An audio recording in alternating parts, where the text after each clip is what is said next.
warahmatullahi wabarakatuh. Seems that some are still fasting the 6 days. So, Bismillah, alhamdulillah, wassalatu wassalamu ala sayyidina rasulillah wa ala alihi wa sahbihi wa man wala wa ashhadu an la ilaha illallah wahdahu la sharika lahu wa ashhadu anna Muhammadan abduhu wa rasuluh sallallahu alayhi wa ala alihi wa ashabihi ajma'in thumma amma ba'd. As I said in the Friday khutbah, today will be more of a discussion on the subject, which I think is very important for us to understand the idea of al-qadar and the value of the dua and how the dua works against the qadar. Ibn al-Qayyim called the dua the enemy of qadar. According to the hadith of the Prophet sallallahu alaihi wasallam, ad-du'a wal bala'u ya'talijani ila yawm al-qiyamah. Ya'talijan means they wrestle with each other. The bala comes down, and dua goes up, and they are always in a state of wrestling, right? And whichever is stronger will occur. So, as we mentioned, the ayah in Surah Al-Ra'd, يَمْحُ اللَّهُ مَا يَشَاءُ وَيُثْبِتُ وَعِنْدَهُ أُمُّ الْكِتَابِ. With Allah subhanahu wa ta'ala, Ummul Kitab, that's the kind of knowledge that no one has access to. No prophets or angels or anyone. The angels know the kind of decree or qadar that is known for them, which can be changed, can be replaced with something else based on the change of our choices. So, يَمْحُ اللَّهُ مَا يَشَاءُ وَيُثْبِتُ وَعِنْدَهُ أُمُّ الْكِتَابِ. The mahwa and ithbat, the elimination and confirmation happens in the suhuf that the angels receive. So the angels get the order.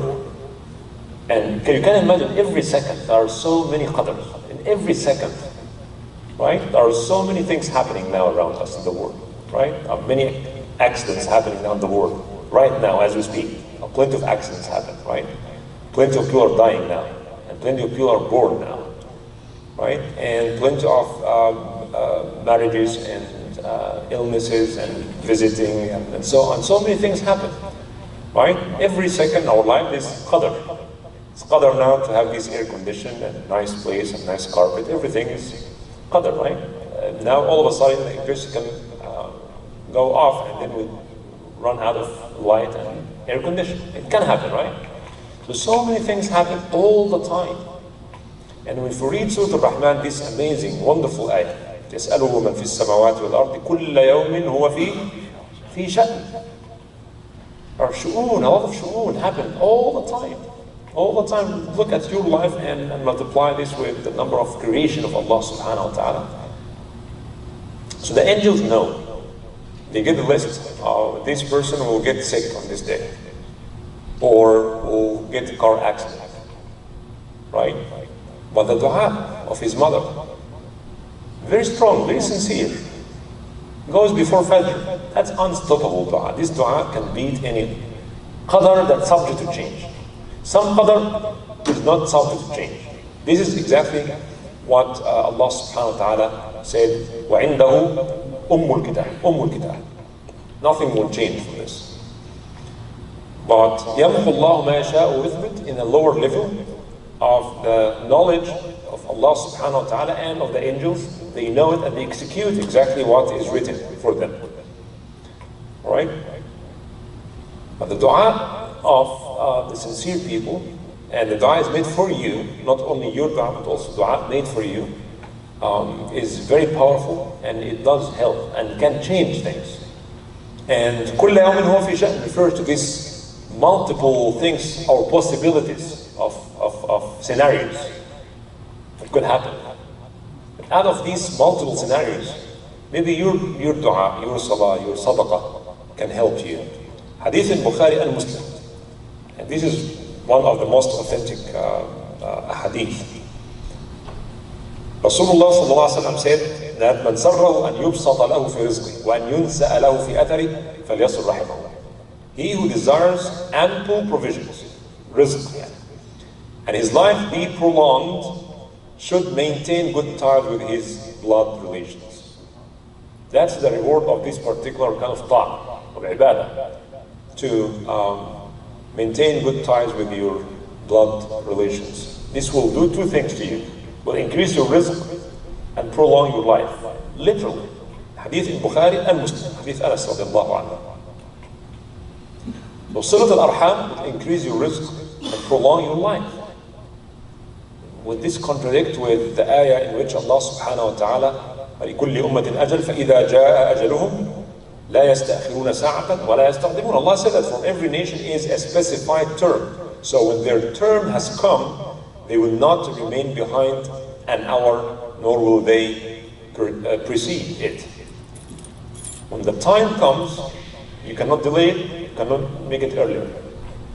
But look at this word, فَإِذَا جَاءَ أَجَلُهُمْ. When the ajal comes, which means that some ajal did not come.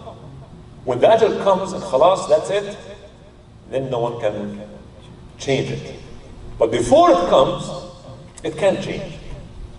It can change.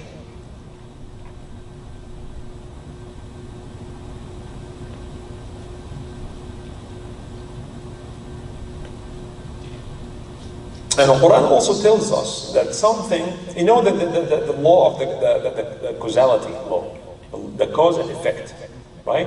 So Allah subhanahu wa ta'ala created things and everything is subject to cause and effect. It's not unchangeable all the time. In Surah Yunus, we read in the story of Yunus alayhi salam, Allah subhanahu wa ta'ala said in Surah Al-Safat, when Yunus was in the valley of the whale, and he made the tasbih and the dua, la ilaha illa anta subhanaka inni kuntu min al-zalimin. Allah said, فَلَوْلَا أَنَّهُ كَانَ مِنَ الْمُسَبِّحِينَ. If it was not that he was one of the musabbihin, لَلَبِثَ فِي بَطْنِهِ, he would have stayed in the belly of the whale until the day of judgment. What does this mean? It means tasbih and dua work. There was a scenario, one scenario that he complained, screamed, right? And he would have stayed in the belly of the whale for it. But the tasbih actually brought him out. فَلَوْلَا أَنَّهُ كَانَ مِنَ الْمُسَبِّحِينَ لَلَبِثَ فِي بَطْنِهِ إِلَى يَوْمِ يُبْعَثُونَ. So his tasbih, his dua made a difference. So what was the qadr before his tasbih and dua? What was it? This scenario and that scenario. If he does not make tasbih, let him stay. He will die there, and day of judgment, he will come out of the valley of the whale. This will be his grave. The other scenario, if he made tasbih, bring him out. And guess what? He made tasbih. And this tasbih helped. We can think of this example all the time. So we have also in our life, you don't know what's going to happen next hour, next 2 hours. You don't know what's going to happen tomorrow, right?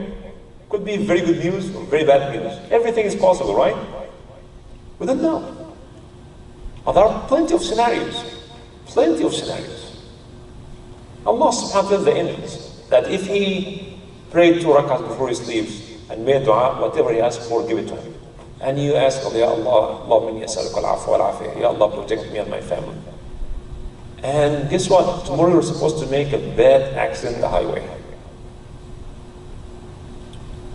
And that scenario will change, okay? Out of 10, 15, 20,000 scenarios, this scenario will go. If you put this sadaqah, instead of living like 70 years, make it 75, make it 80 years. Because of this sadaqah that he gave fi sabilillah subhanahu wa ta'ala. And because of this birr al-walidain. If he did birr al-walidain, then increase his life to this. If he did not, so everything is connected to each other. You have millions of possibilities, and each one of them has millions of ramifications and consequences and so on. And what's the value of this discussion? The value is that we need to make the right choice all the time. Ibrahim alayhi salam, he saw in his dream, what did he see in his dream? That he is sacrificing his son. And the dream of the Prophet is what? Is wahy, is revelation. So Allah speaks to the angel, to his prophets, either through the angel, or through dreams, or inspiration, and so on. So Ibrahim alayhi salam saw in his dream, some said 3 times, that he sacrificing his son. And the dream of the Prophet is what? Is haqq, it's true. It's not from shaitan, it is from Allah subhanahu wa ta'ala. Then he goes to his son. He says, "Ya bunayya inni ara fi manami anni adbahuk." I see in my dream that I slaughter you. انظر ماذا ترى. He said, "Ya abati if'al ma tu'mar." Do what you are asked to do. Inshallah, I'll be patient. Did he kill his son? No, it didn't happen. This scenario was supposed to happen, right? But it did not happen. Something changed. Things changed. And he was going to do what he was asked to do, and then the angel came with the sacrifice, with the lamb, and then we know the story. Right? So that's why we have to be careful what we do and what we say. What we do and what we say. Because sometimes our words may affect also what will happen. What we do and what we say. Abdullah ibn Mas'ud said, "Tafa'alu bil khayri tajiduh." Tafa'alu bil khayri tajiduh. Be optimistic that khayr will come, and it will come. It will come. As for this dua, that I know people in Nisr of Sha'ban and Shab Baras, they always say, and some said that it's Umar who made this dua, that, Ya Allah, if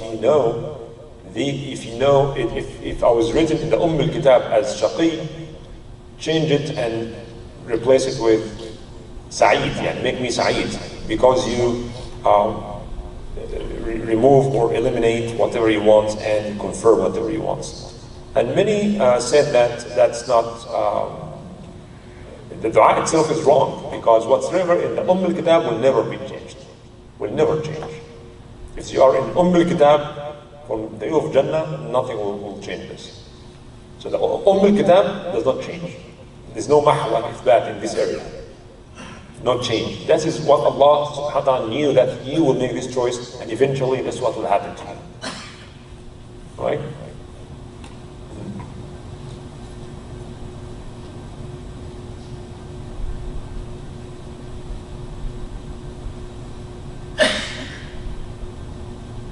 And this is perhaps explained to us the meaning of the hadith of the Prophet ﷺ, who said, "Udu Allah antum muqinuna bil ijaba." Make dua and be certain that your dua will be answered. Don't be like shaky or have any doubt. Don't say, "Ya Allah, give me health if you want." Right? Don't say, "Insha'Allah." "Ya Allah, give me this job if you want." Well, of course, everything happens if Allah wants, right? But don't say that. Be certain. "Ya Allah, give me this. Ya Allah, I need this. Ya Allah, forgive me. I beg you for forgiveness, and please forgive me." And have no doubt. Right? Have strong belief in Allah subhanahu wa ta'ala, and inshallah He will give it to you. So I hope this point is clear, and if you have any comment or a question, inshallah, we'll be happy to have this discussion, inshallah, around this subject. Qadar is not only limited to the human beings, right? Excuse me? Qadar is not only limited Yes. to human beings. Yes. Qadar is regarding everything happening in this world, including the Day of Judgment, which nobody knows except Allah subhanahu wa ta'ala. The amount of creation and the cycle, life cycle and water cycle, and all these things are well maintained with the qadr of Allah subhanahu wa ta'ala. So our discussion here is about qadr versus our choice, because we know we have a choice. And last week, someone who thinks about converting to Islam actually had a long discussion with me. And the first question actually asked about this question. The free will and predestination, what has been already written. So, why should we do if everything is written? The Sahaba asked the Prophet ﷺ this question: Is what we do something that we do, we initiate, or something has been determined? He said, has been determined. He said, well, why should we do good deeds then? He said, do because everyone is meant, or everyone is going to do what he is facilitated or what he has been guided to do. So yes, our action affect the qadar. The qadar is not a solid words written unchangeable. That's not true. We can write our own qadar. And this gives us hope. This gives us hope. That never lose hope in Allah subhanahu wa ta'ala. Be strong, be powerful. And it's not haram to challenge the situation we're in. Because the dua, Rasulullah said, that change what happened and what did not happen yet. The dua affects what happened already and what did not happen yet. Okay? ما نزل وما لم ينزل, as he said, sallallahu alayhi wa sallam. So we can actually, and this qadar issue, we have to also be careful. This qadariyya or jabriyya, and you know what, everything is determined. If Allah wants to change this, He will change it. This actually was a result of Bani Umayyah's dictatorship. After killing Hussein alayhi salam and humiliating Ahlul Bayt and turning Islam into mulk, Khilafah turned to mulk. In their time, they spread this idea, it's qadar, it's Allah who brought them. No? So if Allah wants to remove them, Allah will remove them. Be passive, in other words. Listen and obey. You see corruption, don't open your mouth. It is Allah. Who are you to change? It is Allah's qadar. So this idea of qadar also has been exaggerated in one way and used for political reasons. Till now, many in Saudi Arabia and many other countries, the imams read the khutbah written for them. Who wrote it? Who wrote it? The government. The imam cannot change a word of it. He just go and read it. It has been written for him, and he just goes and reads it. Khutbah. Right? So the political authority tried to pass some messages to affect the reaction of the people, and to establish or to keep their power, and so I'm using religion for this. But at the individual level, we need to understand that if I decide to be lazy, doing nothing, staying home, that's one choice. Another choice, I go and work hard and or study or read or go and participate in something. That's another choice. And for every choice, there are ramifications, right? And we pay the consequences in this life and, of course, in life after. Yes. Is it not true in the Quran that Allah said that Allah will not change you until you change yourself? Until you change yourself, yes. So change is possible. Change happens. You start the change, Allah will help you, right? So it's not like the Jabriya school of thought, theological school of thought. They believe everything is predestined, everything is determined. You don't create your action. Khalas, everything is written. Khalas. Yes. So, what did Prophet Ibrahim do in terms of action to change that qadar? He did not do anything. He went to execute what he saw in the dream, and he put the knife on his son's throat, but it did not work. It's like when you do your hands like this, it's not gonna hurt. So, like the fire did not burn him, So the knife did not kill his son. So that qadar did not change. That was the qadar. No, but he saw in the dream he's killing him, and the dream of the prophets are true. But this has changed. Like the dua of Yunus, there are again, a lot of scenarios. If this happened, then do it this way. What if Ibrahim said, no, I'm not going to do it. It's too harsh. I'm not going to kill my son. There would have been consequences. He wouldn't have been the Khalid for Rahman. But he became a Khalid because he was willing to do anything that Allah asked him to do. Right? So for every action, there's reaction. Yes? What was the dua of Umar radiallahu anhu? So some people say that Umar used to make this dua. And many ulama, including Ibn Hajar al-Asqalani and others, they doubted that Umar would make this dua, because dua itself is wrong. If the dua is if you have written me in the al-Kitab as this, change it to this. But whatever in al-Kitab does not change. So the dua itself is something wrong in it. When you make dua, you have to be smart. Don't make wrong dua. Don't say, Ya Allah, I don't like dua, keep me alive all the time. What kind of dua is this? This goes against the law of Allah subhanahu wa ta'ala, right?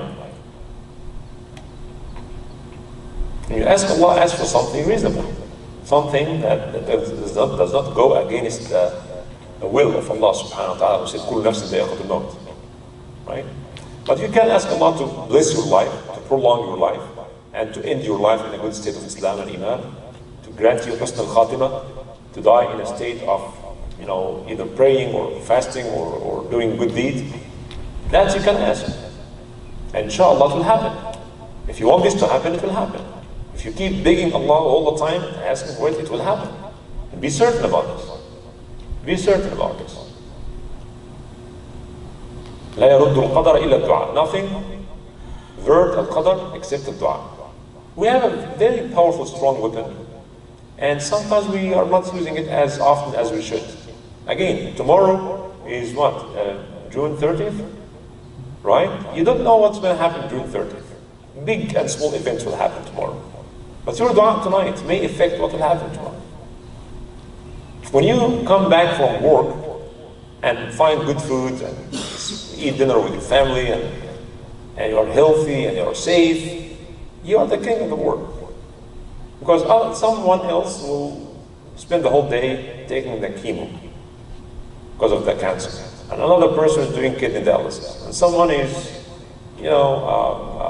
waiting for a donor to give him his liver or kidney. Otherwise, he's waiting for death. There's so many horrible things happening. And perhaps your dua or your parents' dua for you or your brother or sister dua for you, that alhamdulillah made you enjoying your life, healthy and sound and safe. That's a great blessing. That's why Rasulullah ﷺ always make this dua. I want every one of you to memorize it and say it every day. Allahumma inni as'aluka al-afwa wal-afiyah. Allahumma inni as'aluka. I ask you al-afw wal-afiyah.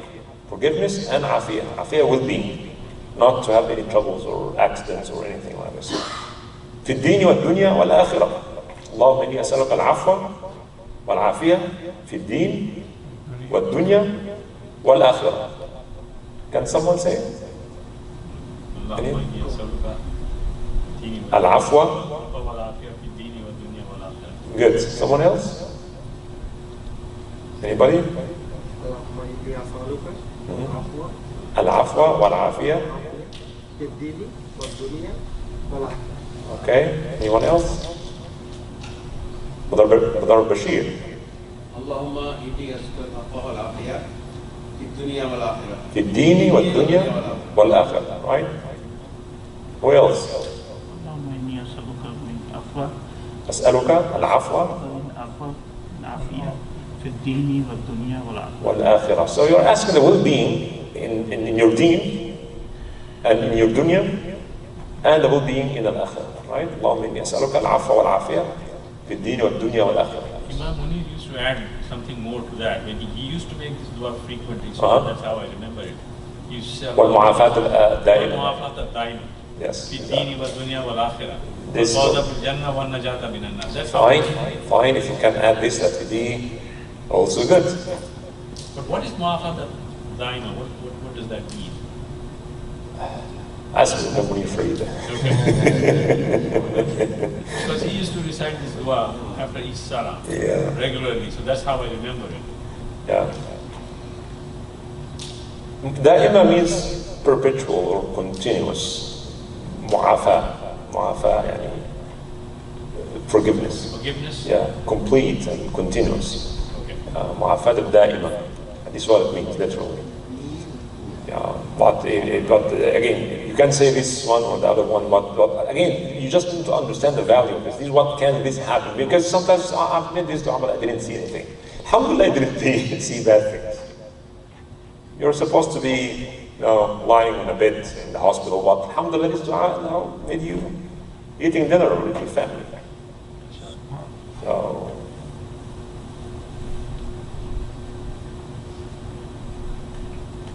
all right.